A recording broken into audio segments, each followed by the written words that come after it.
Good afternoon all, कैसे हैं आप सब। और न्यू ईयर मना रहे होंगे आप लोग। तो आपके सामने जैसे कि मैंने प्रॉमिस किया था, आज नीट जेई का क्वेश्चन लेकर के आया हूँ। इसको मिटा देता हूँ। नीट जेई का क्वेश्चन,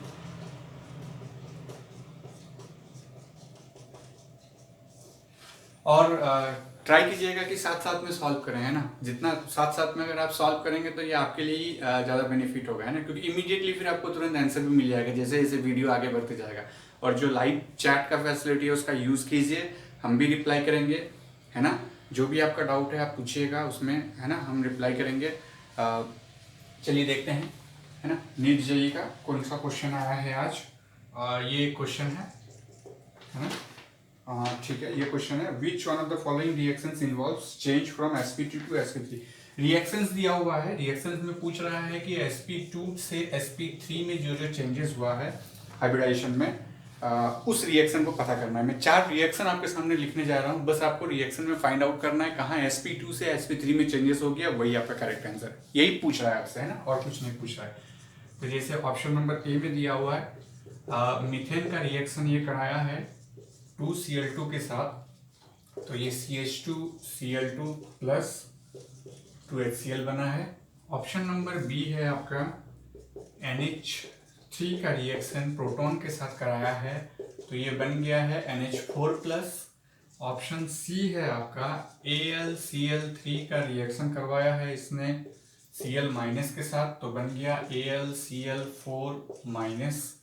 ऑप्शन डी है आपका, वाटर का रिएक्शन कराया है H प्लस के साथ, तो ये बन गया H3O प्लस।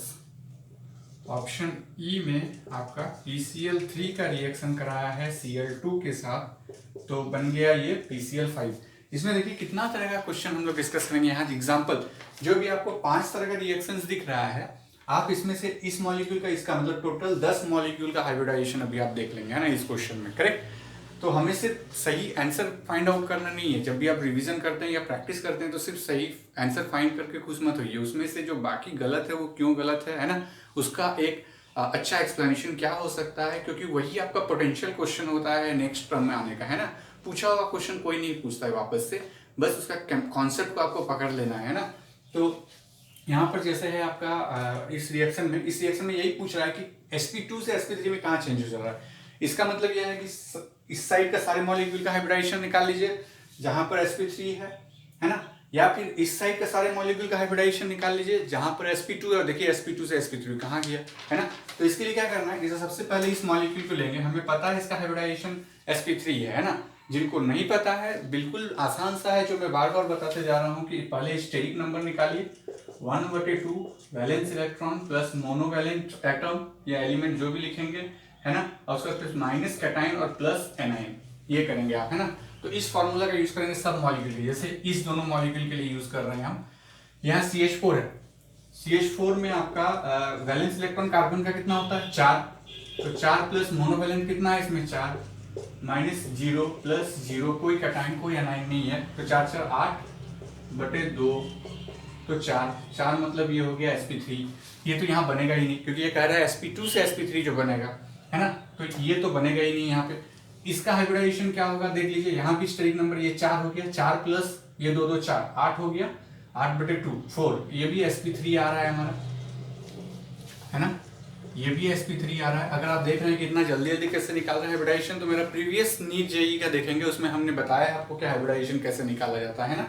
बार बार एक ही चीज में उसमें टाइम रिपीट करने से अच्छा है कि आप उसको वापस से जाकर के देखेंगे तो आपको पता चल जाएगा, है ना। अब नेक्स्ट आ जाते हैं यहाँ पे इस मॉलिक्यूल के लिए, NH3 के लिए। यहाँ इसका क्या हो जाएगा, 1/2 5 प्लस ये हो गया 3, कोई चार्ज इसमें नहीं है, तो 5 3 8 हो गया, 8/2 4 हो गया, तो sp3। ये भी रिएक्शन नहीं हो सकता, ये तो नहीं है, ये भी रिएक्शन नहीं हो सकता है क्योंकि sp2 से sp3 जा रहा है, तो ये तो sp3 हो गया, है ना। तो ये भी नहीं हो सकता है, लेकिन इसका हाइब्रिडाइजेशन क्या है देख लेते हैं, है ना। 1/2 हो सकता है, आगे पूछेगा, वैलेंस इलेक्ट्रॉन नाइट्रोजन का 5 है, प्लस 4 मोनोवैलेंट है, और कैटाइन है तो माइनस करेंगे, है ना, -1, एक कैटाइन है तो एक माइनस करेंगे, तो 5 4 9 से गया तो 8/2, तो 4 sp3। तो NH3 हो या NH4 प्लस हो, दोनों का हाइब्रिडाइजेशन sp3 आया है ना, तो ये भी नहीं होगा हमारा। अब इसको देखते हैं हम लोग, AlCl3। एल्यूमिनियम का वैलेंस इलेक्ट्रॉन कितना होता है, 3, बोरॉन वाले फैमिली में आता है ना, ग्रुप नंबर 13, और 3 मोनोवैलेंट है, इसमें कोई कैटायन एनायन नहीं है, तो 3 और 3 6 हो गया, तो 6/2, ये 3 आ गया, तो 3 मतलब क्या हो गया, ये sp2। देखिए हाँ sp2 तो आया, क्या इसका प्रोडक्ट sp3 है, तो देख लेते हैं इसके लिए। तो 1/2, इसका वैलेंस इलेक्ट्रॉन एल्यूमिनियम का क्या है 3, प्लस कितने मोनोवैलेंट जुड़े हुए हैं 4, एनाइन जुड़ा हुआ है, एनाइन को हम लोग क्या करते हैं पॉजिटिव, एक एनाइन जुड़ गया तो कितना हो गया 4 और 3 7 और 1 8, 8/2 4 मतलब sp3। तो यहां पर हम लोग देख रहे हैं sp2 से sp3 में जा रहा है, इसका मतलब आपका करेक्ट आंसर ये है C। इसको भी देख लेते हैं हम लोग, H2O को 1/2, ऑक्सीजन का कितना होता है 6, कितने मोनोवैलेंट है 2, कोई चार्ज नहीं है, तो 6 to 8 हो गया, 8 to 4, तो इसको हम लोग कहेंगे sp3। करेक्ट, ये हमारा sp3 हो गया। इस मॉलिक्यूल का क्या होगा, ट्राई कीजिए खुद से, क्योंकि ये जरूरी भी होता है, इसको ट्राई कीजिए खुद से, H3O+ का क्या होगा, है ना। अब इसको ट्राई कीजिए खुद से, H3O+ का क्या होगा, और कमेंट में लिख दीजिए, ताकि जब तक मैं ये बनाऊं, ताकि देखूं कौन कौन आपके जो है इस कमेंट में भी इसका सही हाइब्रिडाइजेशन को भी आप बैठा पा रहे हैं ना। ठीक है, तो मैं इंतजार कर रहा हूँ इसका H3O+ का। आंसर तो हमें मिल गया कि ऑप्शन नंबर C होगा, लेकिन इसका भी हाइब्रिडाइजेशन आप ट्राई कीजिए कि क्या होगा इसका हाइब्रिडाइजेशन। करेक्ट। और जो भी नीट का एग्जाम देंगे, जेई का एग्जाम देंगे, तो एक तो जनवरी में ही डेट दिया है और एक आपका मई महीना में है ना। तो आप जो है तैयारी कीजिए, उसका रिवीजन कीजिए, है ना। एनसीईआरटी को बिल्कुल नहीं छोड़ना है। कोई भी अगर कह रहे हैं मटेरियल के पीछे मत भागिए। एनसीईआरटी अगर कवर हो गया तभी मटेरियल के पीछे जाइए। एनसीईआरटी अगर नहीं कवर हुआ है तो बैठ के चुपचाप एनसीईआरटी कीजिए। एनसीईआरटी का एक भी सवाल मिस नहीं होना चाहिए, जितना भी उसके पीछे में क्वेश्चंस दिया हुआ रहता है उसको प्रैक्टिस करते रहिए, बार बार पढ़िए एनसीईआरटी को, पेंसिल से मार्क करते हुए पढ़िए, ये सबसे बेस्ट तरीका है। ठीक है, तो अब निकालते हैं इसका क्या होगा। 1/2, वैलेंस इलेक्ट्रॉन कितना ऑक्सीजन का 6, और प्लस कितने मोनोवैलेंट है 3, एक कैटायन है, कैटायन क्या हो जाता है माइनस हो जाता है, -1, तो कितना हो गया 1/2, 6 3 9 -1 8 4 मतलब sp3।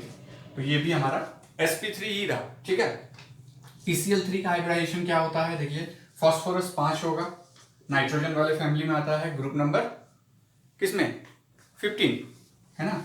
तो यहां पर हो गया फास्फोरस 5 और प्लस क्लोरीन कितना है 3, कोई चार्ज नहीं है, तो 8/2 4 sp3 हो गया ये हमारा।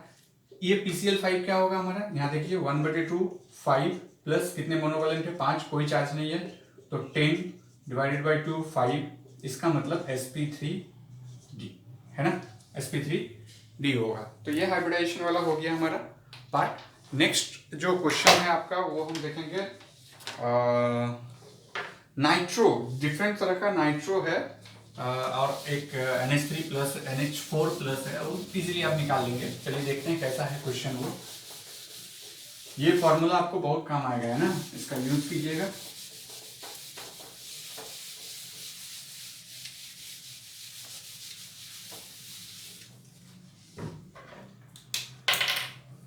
चलिए दूसरा क्वेश्चन देखते हैं। पूछ रहा है the types of hybrid orbitals of nitrogen, है ना, नाइट्रोजन का हाइब्रिड ऑर्बिटल्स निकालना है, किसमें किसमें, तो NO2 plus NO3 minus NH4+, ये तो हम लोग अभी कर लिए इसके पहले बार में। और हाँ बताने भूल गए, पिछले वाला जो क्वेश्चन था वो केरला CEE, है ना, 3 जुलाई 2022 को एग्जाम हुई थी।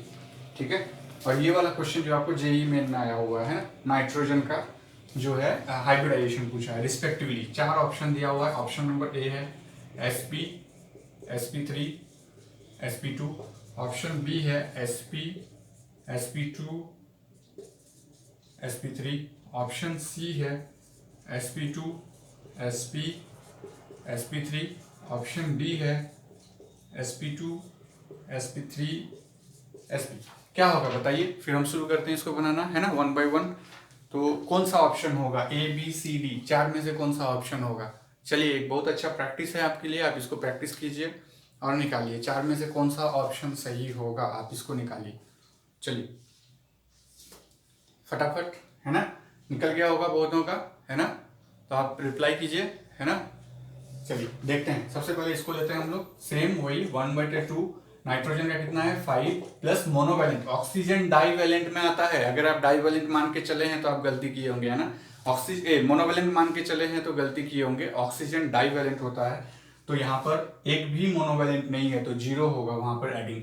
लेकिन एक कैटाइन है, कैटाइन के लिए हम लोग क्या कर रहे थे, उसको कैटाइन के लिए क्या कर रहे थे, माइनस कर रहे थे, और एनाइन अगर रहा था तो उसको प्लस कर रहे थे, तो यहाँ माइनस होगा, है ना, कैटाइन खाली एक माइनस हो जाएगा यहाँ से, ठीक है। तो ये कितना हो जाएगा 4/2, मतलब 2 मतलब sp, स्टेरिक नंबर अगर 2 आता है तो sp2 नहीं sp होगा, ठीक है। स्टेरिक नंबर 2 आया तो sp। आ जाते हैं इस पे 1/2 5, और एक एनाइन है तो एनाइन जुड़ेगा, ऑक्सीजन फिर से डाईवैलेंट होता है, डाईवैलेंट हम लोग नहीं लेते हैं, हम लोग मोनोवैलेंट का लेते हैं सिर्फ, ठीक है। तो ये 1 हो गया, हाँ हो गया यहाँ पे, तो ये हो गया 6/2, तो 3, तो 3 आ गया, मतलब ये sp2 हो जाएगा स्टेरिक नंबर 3 का। अब आ जाते हैं इसमें NH4, इसका तो निकालेंगे हम, वापस से नहीं निकालेंगे, है ना, पिछले वाला क्वेश्चन देख लीजिए, आपको समझ में आ जाएगा, sp3 आएगा वो, है ना, ये sp3 होगा, करेक्ट।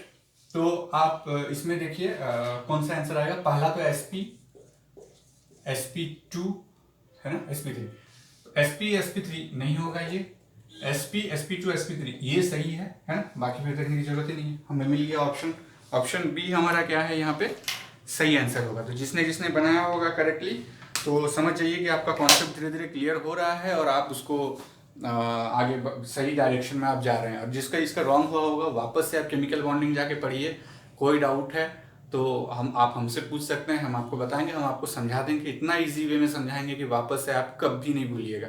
लेकिन हाँ, कोई शॉर्टकट नहीं, हम कोई शॉर्टकट से आपको नहीं बताने वाले हैं, कोई गाना जुमला शायरी कुछ भी हम केमिस्ट्री में ठूसने वाले नहीं हैं। हमको तो ये बिल्कुल ही गुस्सा आता है जब कोई जुमला कहानी, आप देखिए एक चीज़ आप दिमाग में बैठा लीजिए, जिस भी चीज़ को आप याद करेंगे उस चीज़ को आप भूलेंगे जरूर, लेकिन जिस भी चीज़ को आप अच्छे से समझ लेंगे कॉन्सेप्ट को, उसको आप कभी नहीं भूलेंगे, है ना। तो ट्राई कीजिए कॉन्सेप्ट को समझने का, ना कि किसी चीज़ को याद करने का। जो भी आप याद करेंगे उसको आप जरूर भूलेंगे, तो बेटर है कि याद ही नहीं करना है ना, कॉन्सेप्ट को समझना है, प्रॉब्लम सॉल्व करना है, तो कभी भी नहीं भूलेंगे आप, ठीक है। नेक्स्ट क्वेश्चन आ जाते हैं हम लोग, गैसेस स्टेट से है, ये जेई मेन में पूछा है ना।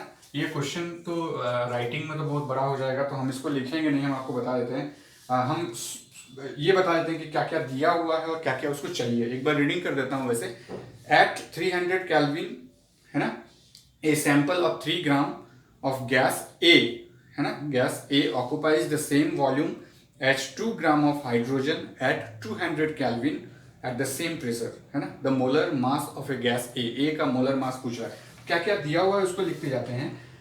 मास 1 M1 दिया हुआ है 3 ग्राम, है ना, किसी एक पार्टिकुलर गैस का नाम नहीं बताया है ना, उसी का मोलर मास चाहिए, नाम बता देगा तो इजीली मोलर मास निकाल लेंगे, है ना। उसका जो है मास जो दिया हुआ है, दिया हुआ मास M1 है, स्मॉल m1, ठीक है, और उसका टेम्परेचर जो है वो T1 कितना दिया हुआ है 300 केल्विन, और निकालना क्या हमको, इसी का मोलार मास निकालना है इस गैस ए का, है ना। तो M1 हमको निकालना है, और लिख रहा है कि ये जो है हमारा M1T1 का जो ये गैस है, इसका जो 3 ग्राम का जो वॉल्यूम, मतलब कि जो वॉल्यूम ऑक्युपाई कर रहा है, उतना ही वॉल्यूम ऑक्युपाई कर रहा है हमारा 2 ग्राम हाइड्रोजन एट 200 केल्विन में। इसका मतलब हाइड्रोजन का जो M2 दिया हुआ है वो कितना दिया हुआ है 2 ग्राम, और आपका जो T2 दिया हुआ है वो दिया हुआ है 200 केल्विन। और जब हाइड्रोजन नाम दे दिया है, मतलब H2, H नहीं है H2 होगा, तो M2 बराबर क्या हो जाएगा हमारा 2 ग्राम पर मोल, है ना, 2 ग्राम पर मोल होगा। तो इसका मतलब इसका हमको ग्राम पर मोल निकालना होगा। तो ये बिल्कुल, और सिर्फ कंडीशन दे दिया है, assume that the behaviour of gas as ideal, है ना, आइडियल है तो आइडियल गैस इक्वेशन लगाएंगे, कौन सा, PV इक्वल टू nRT, और यहाँ लिख दिया है एट द सेम प्रेशर। तो प्रेशर अगर हमारा कांस्टेंट है तो कौन सा वाला लगेगा हमारा, एवोगाड्रो वाला, ठीक है, जो आपका N हम लगाएंगे N1T1 इक्वल टू N2T2, ये क्या है मोल, है ना। Number of mole into temperature, number of mole into temperature का ये करेंगे जब कांस्टेंट वॉल्यूम और प्रेशर रहेगा। यहाँ देखिए दी दिया है कि दोनों का वॉल्यूम इक्वल हो रहा है, एक का 2 ग्राम और एक का 3 ग्राम, एक का टेम्परेचर 300 एक का 200, ठीक है। और साथ में एट सेम प्रेशर लिखा है, तो प्रेशर और वॉल्यूम है ना, क्या लिखा हुआ है, at constant pressure and volume, ये मेंशन किया हुआ है क्वेश्चन में, ठीक है। तो आप जेईई मेन का क्वेश्चन देख लीजिएगा, गैसेस स्टेट से ये क्वेश्चन है ना। फिजिकल का क्वेश्चन तो और इजी रहता है और इसमें गलत होने का कोई चांसेस ही नहीं रहता है ना, ये सबसे अच्छा एक मेरिट है। अब देखिए इसको सॉल्व कीजिए, एन है, मोल है, लेकिन यहाँ पर तो मोल कहीं भी नहीं दिया हुआ है। मोल के लिए तो हमको इसका मोलर मास चाहिए, क्योंकि नंबर ऑफ मोल्स हमें पता है इक्वल टू होता है given weight divided by molecular weight. तो सिंपल है, हम इसको ऐसे तोड़ेंगे, m1 बटे m1 into T1 equal to m2 बटे m2 इंटू T2, ऐसे तोड़ सकते हैं हम इसको, है ना, करेक्टली हम तोड़ सकते हैं, क्योंकि ये नंबर ऑफ मोल है तो m2 और इसका जो मोलर मास है उसको डिवाइड कर सकते हैं। हमें ये वाला फैक्टर सब मालूम है, ये वाला फैक्टर मालूम है, ये मालूम है, हमें निकालना ही है, तो इजीली है, सबको एक साइड कर दीजिए और उसको एक साइड कर दीजिए, तो सिंपल है, ऐसे इसको ऐसे कर दीजिए, क्रॉस मल्टीप्लाई कर दीजिए, है ना, ऐसे ऐसे। तो m1 T1 m2 m1 T1 m2 equal to क्या कर दीजिए, स्मॉल m से ही लिखिए, m2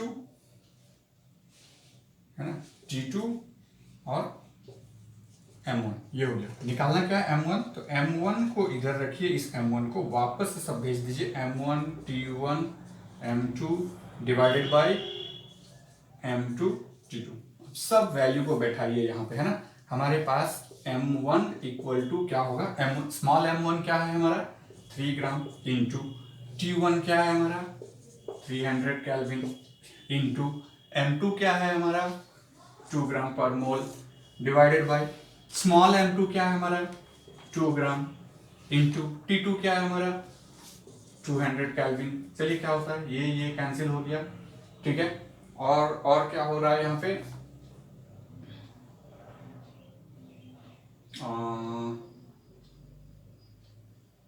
ये और ये कैंसिल हो रहा है, तो 3 डिवाइडेड बाई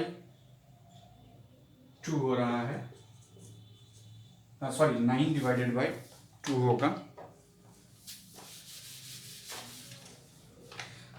यहाँ पे क्या हो जाएगा, 3 इंटू 3 हो गया 9 डिवाइडेड बाई 2, मतलब 4.5 ग्राम, है ना, 4.5 ग्राम, ठीक है। आंसर तो दिया हुआ है 45 ग्राम, आंसर आपका है 45 ग्राम। कहाँ पे भूल चूक हुई, क्वेश्चन को दोबारा देखना है। तो 3 ग्राम 2 ग्राम है ना, ओके ओके, हाँ, कहाँ पर प्रॉब्लम हुई, यहाँ मास जो है इसका 2 ग्राम नहीं होगा, मास 0.2 ग्राम लिया हुआ है, हमने 2 ग्राम डाल दिया है ना। चलिए 0.2 ग्राम कहाँ पर है, ये m2 का मान है, m2 कहाँ है, नीचे है, तो नीचे में हो जाएगा 0.2, ये पॉइंट को ऊपर ले जाएंगे तो 10 से मल्टीप्लाई होगा, तो यहाँ 9 इंटू 10 कर दीजिए, तो ये 90 हो जाएगा, तो 90 डिवाइडेड बाई 2 हो गया 45, तो ये पॉइंट हटा दीजिए, इतना ग्राम पर मोल, है ना। तो इसका मतलब हमारा आंसर आ गया 45 ग्राम पर मोल। तो थोड़ा ध्यान दीजिएगा, है ना, इसी तरह से थोड़ा सा मिस्टेक के कारण पूरा प्रॉब्लम हो जाएगा। तो ये आपका यहाँ पर आंसर है, ये गैसेस स्टेट से ये क्वेश्चन था, करेक्ट। तो यहाँ पर और भी आगे मैं क्वेश्चन लेते आऊँगा, लेकिन जैसा कि है कि कल मैं IIT जैम का क्वेश्चन लेके आऊँगा, है ना, फिर परसों गेट का लेके आऊँगा, फिर CSI का लेके आऊँगा, ठीक है। तो आप देखते रहिए इस चैनल को, और मैं चाहूँगा कि आप इसको जो है सब्सक्राइब कीजिए और इसको लाइक कीजिए, बस इतना ही हम आपसे मांग रहे हैं। बाकी हम तो आपको देते रहेंगे जो भी केमिस्ट्री का नॉलेज की ज़रूरत है, ठीक है। So thank you very much.